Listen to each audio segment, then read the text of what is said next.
예, 넉달 농사, 구원 농사 오늘 세 번째인데요. 추수 때 연장들이더라고요. 추수 때 뭘로 하나님께서 당신의 그 알곡 성도들을 추수하는가, 거둬들이는가 기구들에 대해서 살펴보겠습니다.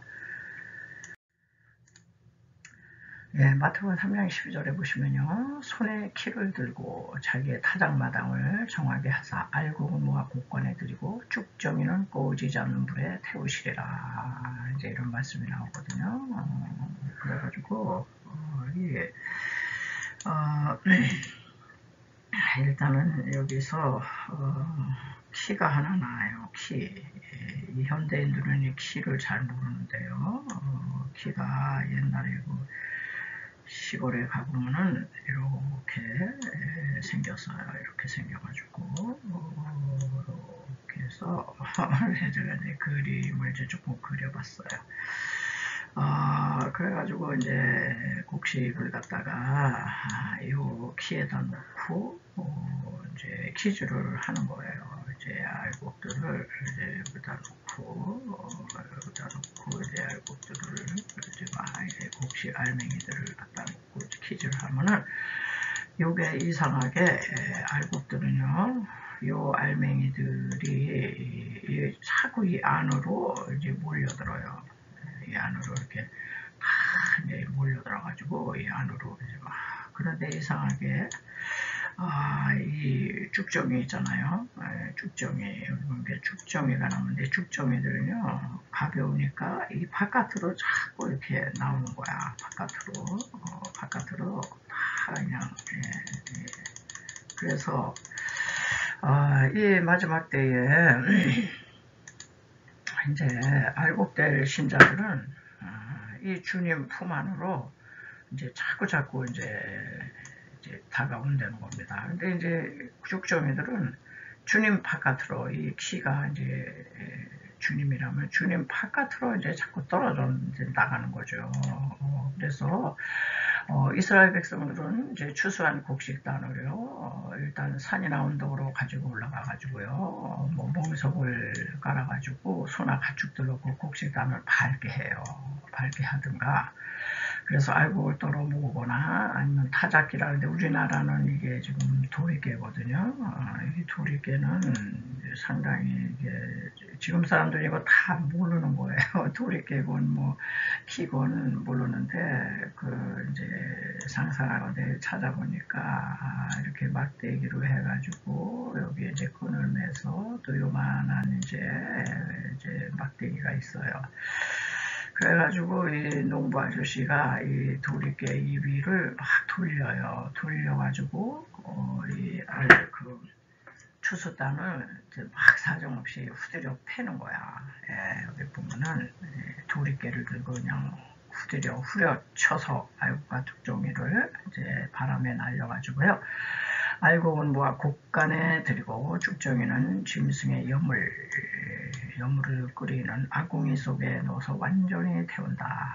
그러니까는 이 죽정이들은 이제 불구덩이로 들어간다는 거죠. 그래서 죽정이는 꺼지지 않는 불에 태우시리라. 이제 이렇게 이제 말씀하고 있습니다.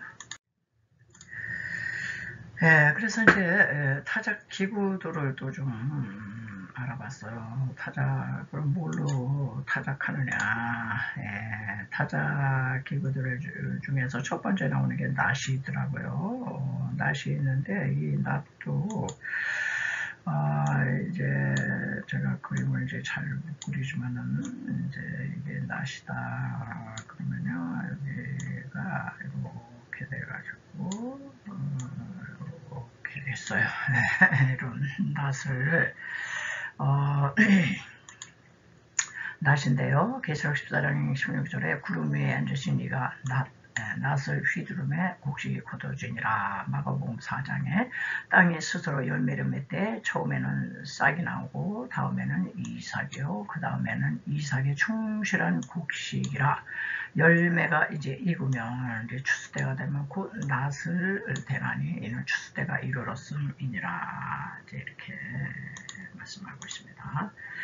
자, 그래서 이제 봄에 이제 싹을 낼 때는 이제 호미라는 걸로, 호미로 이렇게 흙을 북돋워주고, 이삭이 나오면 물을 뿌려주고요. 그리고 이제 마지막 때는, 항상 마지막 추수 때는 낫을 댄다. 예. 그래서 이 낫은 뭐 영적인 의미로는 이 말씀과 성령의 권세의 낫이죠. 예, 말씀과 성령의 낫이에요. 예. 말씀과 성령의 낫으로 알곡을 추수한다. 이렇게 타작 기구가 되겠어요. 자, 두 번째 어떤 또 도구가 있냐면 도끼가 하나 등장을 합니다. 이 도끼는 뭐예요? 세례 요한이 이 독사의 자식들아, 이제 회개에 합당한 열매를 맺어야 된다 그랬어요. 왜? 이미 도끼가 나무 뿌리에 놓였으니. 예. 좋은 열매 맺지 아니하는 나무마다 찍혀 불에 던지우리라. 이 도끼가요, 나무 뿌리에 지금 딱 놓여 있어요. 열매 맺나 했는데 이 나무가 열매가 하나도 없는 거예요. 그러면 찍히는 것밖에 없어. 열매 없는 나무 무엇에 씁니까? 땔감이지. 땔감용으로 불에 던져 주리라. 또 우리 하나님께서는요, 그러니까 우리 믿는 사람들이 회개를 했다면 회개에 진정성 있는 열매가 있어야 된다 이런 얘기죠. 회개를 했다면 좋은 열매를 이제 맺어야 된다는 건데, 시편 7편에서도요, 사람이 회개치 아니하면 저가 칼을 가르신대요. 칼을 가르시며 그 활을 당기어 이미 예비하셨도다. 이 활을 당겨서 이미 지금 준비하고 있어. 맞지만 않았어. 근데 회개를 허나 기다리셔. 그래서 죽일 기계를 또한 예비하시며 그 만든 살은 화전이로다. 이 회개하기를 기다리는데 회개를 안 한다. 그러면 그냥 이 불로 화살을 탁 이렇게 쏜다는 거죠. 그냥 끝나는 거예요. 이렇게 되면 사람은 끝납니다. 회개에 합당한 열매를 맺어라. 이제 그래서 이제 도끼가 하나 나오고요. 그 다음에 이제 포도주 틀이라는 게 나와요. 이후에서 3장 13절에 보면 밟을지어다. 이제 포도주 틀은 이제 포도즙을 내는 거잖아요. 그래가지고 포도주 틀을 보면은 그 사진으로 보니까요, 그거를 이제 가져올 수가 없어가지고 네모난 이제 그런 땅바닥에 이렇게 포도를 넣고 뭐 인정 사정 없이 밟아요. 사람이 들어가서 막 밟습니다. 그래서 이제 포도 밟을지어다 포도주 틀이 가득히 차고 이제 보니까 거기에 이런 이제 네모난 이제 틀을 해놔요. 그리고 이제 포도를 잔뜩 넣고 사람이 들어가서 인정 사정 없이 다 밟습니다. 즙이 나면은 이렇게 연결된 데 또 이렇게 네모난 데가 있어요. 이제 즙이 이리로 흐르고 그래서 요 몇 단계에 걸쳐가지고 이렇게 포도즙을 이제 받아내는. 그래서 가득히 차고 포도주 독이 넘치니 그들의 악이 크미로다. 이 포도주 틀에 포도즙이 가득히 차긴 했는데 독성이 있는 거예요. 악, 죄악이 가득 찼다 이런 뜻이죠. 그래서 계시록 19장에도 또 친히 하나님 곧 전능하심의 맹렬한 진노에 포도주 틀을 밝혔고 이 포도주 틀이 진노의 이제 도구가 되는 거죠. 이제 진노의 도구. 자, 이는 말세에 죄악이 팽배하여 그들의 행한 죄악대로 하나님의 진노하시는 이 진노의 심판의 도구거든요. 이게 포도주 틀에서 멸망을 당하는 고통이 있을 것을 예언하는 이제 말씀이거든요. 이게 포도주 틀에서 너희들 말세에 너희들 이 죄를 회개 안 하면은 이렇게 이겨진다. 포도주 틀에서 멸망당한다. 이제 이런 이제 뜻이 되겠습니다. 자, 네 번째 도구가 뭐냐면 이제 말씀의 옴이거든요. 계시록 19장에 그의 입에서 이한 검이 나오니 여기서 이한 검이라는 얘기는 아주 날카로운 검이다 이런 뜻이에요. 그의 입에서 날카로운 검이 나오니 그것으로 만국을 치겠고 심판의 도구가 이 말씀이거든요. 그래서 요한복음 12장 48절에도 나를 저버리고 내 말을 받지 아니하는 자는 심판할 이가 있으니 곧 나의 한 그 말이 마지막 날에 저를 심판하리라. 이제 주님께서 내 말을 받지 않냐, 너희들 받지 않는구나. 주님이 오셔서 주님이 여러 가지 말씀을 하셨지만은 그때 당시에 사람들은 주님을 받지 않았어요. 말씀을 받아들이지를 않았어요. 그런데도 주님은 그 세대 사람들을 당장 심판을 안 하시고 심판을 유보하셨거든요. 왜냐면 구원주로 오셨지 초림의 예수는 어찌하든지 구원하러 오셨지 심판하러 오신 게 아니에요. 그러나 다시 재림하실 때는 완전히 이때는 뭐 인정사정 볼 것 없이 말씀의 칼 가지고 그때는 심판주로 오세요. 심판할 리가 있으니 곧 나야 한 그 말이 마지막 날에 저를 심판하리라. 그러니까는 하나님의 말씀을 어겨도 아무 일이 없다. 죄를 져도 아무 일이 없다. 그렇다고 안심만 할 게 아니에요. 마지막 때는 그 말씀이 이한검이 돼가지고 심판하신다는 거죠. 그래서 종말 추수 때에는 하나님의 말씀, 그 이한 날카로운 검으로서 이게 육적 신자냐, 영적 신자냐를 이제 가려낸다는 거죠. 그래서 육에 속한 신자는 하나님의 말씀을 가볍게 여깁니다. 그런데 영에 속한 신자는 하나님이 말씀하셨다. 그러면 두렵고 떨림으로 이제 순종을 이제 하는 거죠. 그래서 신앙의 기준을 다른 데 두면 안 돼요. 말씀이에요. 말씀에 두어야 한다. 그래서 내 지성과 말씀이 부딪힐 때 지성을 내려놓고 말씀, 경험과 말씀이 부딪힐 때 경험 내려놓고 말씀. 이 세상의 합리성, 과학성 이런 그런 것들과 또 말씀이 있을 때 말씀을 택해야 돼요. 합리적으로 안 맞아. 그거는 상식에 맞지 않아. 그거 다 말씀 밑으로 가야 돼요. 우리는 그래서 왜냐하면 상식과 합리성과 시대 사상, 시대 정신은 그 시대의 기준이지 그런 거는 심판 기준이 안 돼요. 하나님의 말씀만이 우리를 이렇게 판가름하신다. 이런 이제 믿음을 이제 가져야 되는 거죠. 그리고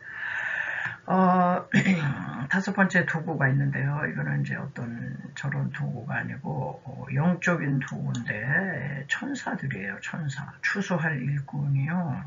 천사들입니다. 그래서 마가복음 13장에 또 그때 저가 천사들을 보내며 자기 택한 자들을 땅 끝에서부터 하늘 끝까지 사방에서 모으리라. 마지막 때는 천사가 추수꾼이 돼요. 추수할 일꾼이 돼가지고 천사들이 이제 등장을 합니다. 그래서 이제 천사는 영적 존재거든요. 눈에 보이지를 않아요.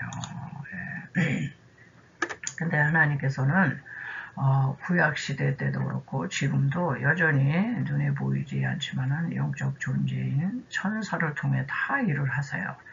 시편 104편 4절 바람으로 자기 사자를 삼으시며 화염으로 자기 사역자를 삼으신다. 여기서 이제 바람이라는 게 천사들, 화염, 이게 불, 이것도 다 바람이고 화염이고 뭐 이런 바람 자체, 뭐 불꽃 자체가 아니라 이 바람을 주관하는 이 천사들을 자기 사역자로 삼으신다는 거죠. 그래서 홍해가 갈라질 때 동풍이 밤새도록 불었다. 그 바람 주관하는 천사가 천사에 의해서 갈라졌다. 이런 이제 얘기도 되는 거예요. 그리고 히브리서 1장에도 보면은 이제 동일한 맥락에 또 말씀하세요. 또 천사들에 관하여는 그는 그의 천사들을 바람으로 여기시고 그의 사자들을 불꽃으로 삼으시느니라 하셨으되 모든 천사들은 부리는 영이래요. 부리는 영. 부리는 영으로서 종이라는 거예요. 종. 구원 얻을 후사들을 위하여 섬기라고 보내심이 아니뇨. 이 천사들은 바람으로 역사하고 불꽃으로 역사하지만은 보이지 않게 믿는 자들은요 수호 천사가 따라붙어요. 그래서 천사 중에 3분의 1이 타락한 천사가 돼서 마귀 사탄이 되었다면 거룩한 천사는 3분의 1이에요. 그러니까는 하나님의 백성이 있다. 그러면 사탄 마귀는 타락한 천사는 1. 그렇지만은 거룩한 천사는 2예요. 예. 그래서 우리는 이 사탄 마귀를 이깁니다. 우리를 따라붙는 이 수호 천사가 둘이야. 2대1입니다. 네, 그런 마음을 가지시면 우리는 굉장히 든든해요. 마귀야 너는 하나잖아. 나를 지키는 수호 천사 2야 2. 둘. 응? 천사가 이기지 거룩한 천사가. 왜냐하면 모든 천사들은요 부르는 영이래요. 구원 얻을 우리들을 섬기라고 보디가드 해. 내 백성들 네가 지켜. 네가 에스코트하고 보디가드해서 지켜라. 이렇게 하나님이 이제 명령을 이제 하신 거죠. 근데 이제 천사들이 추수 때가 되면요 다 천사들이 땅 끝으로부터 하늘 끝까지 사방에서 택한 자 구원받는 백성들 알곡들을 다 이제 모아들이는 추수의 이제 도구가 되는 겁니다. 자 그리고 또 하나님의 이제 일꾼 추수꾼이 뭐가 있느냐 마태복음 20장에 보면요 하나님의 이제 여기 일꾼이 나와요. 품꾼 이제 주의 종들이거든요. 천사만 사용하시는 게 아니라 주의 종들. 그래서 마태복음 20장에 나오면 이제 포도원 품꾼의 비유가 나오잖아요. 아침 일찍 들어온 사람, 점심 때 들어온 사람, 오후 3시에 들어온 사람, 오후 5시. 마감 시간 1시간 남겨놓고 마지막 타임에 들어온 품꾼. 그런데 주인이 그 대가를 지불할 땐 한 데나리온을 똑같이 다 이제 지불을 해요. 그래서 이제 불평을 하고 이제 막 그러는데 이 오후 5시에 들어온 이제 포도원 품꾼이 누굴까? 이게 이제 1시간밖에 이게 시간이 없어요. 이제 마지막 타임에 채용된 이제 일꾼이다. 이제 이런 생각을 해요. 그래가지고 마태복음 9장에도 보면은요, 이에 제자들에게 이르시되 주님께서 추수할 것은 참 많구나. 그런데 일꾼이 적으니 그러므로 추수하는 주인에게 청하여 추수할 일꾼을 보내어 주소서 하라. 예, 그래서 사람 일꾼 주의 종들을 이제 이렇게 세우신다는 거고요. 마태복음 24장에 보면 때를 따라 양식을 나눠주는 충성된 종이 복이 있다. 때를 따라 양식을 나눠주는 충성된 종. 이게 다 주의 종들인데요. 그런데 이제 때를 따라 양식을 나눠줘야 되는 충성된 종이 아유 주님의 재림 뭐 아직 멀었어. 우리 세대는 안 오셔. 그러면서 그냥 때를 따라 양식을 나눠주지를 않고 그냥 게을르게 할 때 그럴 때는 이제 불충한 이제 종이 되는 거죠. 자 이제 가을 추수 때 우리는 넉 달 농사 그거를 알아보는데 이건 이제 가을 추수 때거든요. 이제 가을 이제 추수 때인데 가을 추수 때는 포동군 품꾼 마지막 타임에 들어온 이제 그 시즌이잖아요. 그 가을 추수 때는요 소리가 내려요. 그 소리 맞으면은 모든 야채고 곡식이고 이거는 그냥 버리는 거예요. 그러니까 소리가 내리고 이제 겨울이 막 딱 좋을 것이기 때문에 추수할 곡식은 많은데 아유 일손이 부족해. 일손이 부족해서요 농가에서 너무너무 그냥 이 벼를 빨리 베야 되는데 곡식을 그냥 밭에서 얼른 거둬야 되는데 그냥 사람이 없어. 사람이 일손이 부족하다. 이럴 때는요 한가할 때는 이제 전문 자격자를 채용하지만 이때는 아무나 못 배는 거야. 무자격자라도 일꾼을 불러서 채용한다. 참 신기해요. 이 세상에는 뭐 대기업체건 중소기업체건요, 무자격자는 뽑지를 않아. 저 일 망친다고 그렇잖아요. 아무것도 모르는 사람이 가서 뭐 어떻게 일을 하겠어요. 그래서 아주 그냥 스펙도 좋고 경력도 화려하고 전문 자격자를 채용해요. 그런데 우리 하나님의 나라는 하나님이 쓰시는 주의 종들은요, 꼭 전문가만 쓰시는 게 아니더라고요. 예를 들어서 미자격자 같은 제 종들을 쓰셨어요. 아주 역사 속에서 유명하신 분이 D.L. 무디죠, 미국의. D.L. 무디는 정식 신학 수업을 받은 적이 없어요. 정식 신학 무다. 뭐 초등학교도 졸업 못했다는데 무자격자죠. 이런 사람이 어떻게 그렇게 수많은 그 시대의 영혼들을 추수할 수 있었을까요? 이거는 하나님 나라에서만 하나님만이 이제 뽑으시는 이제 그런 자격 기준이에요. 미자격자. 그래서 제가 알고 있는 어떤 그 선교사님도요, 정식 선교 수업을 받은 적이 없어요. 선교사 뭐 훈련 받은 적도 없고 아무것도 받은 게 없어.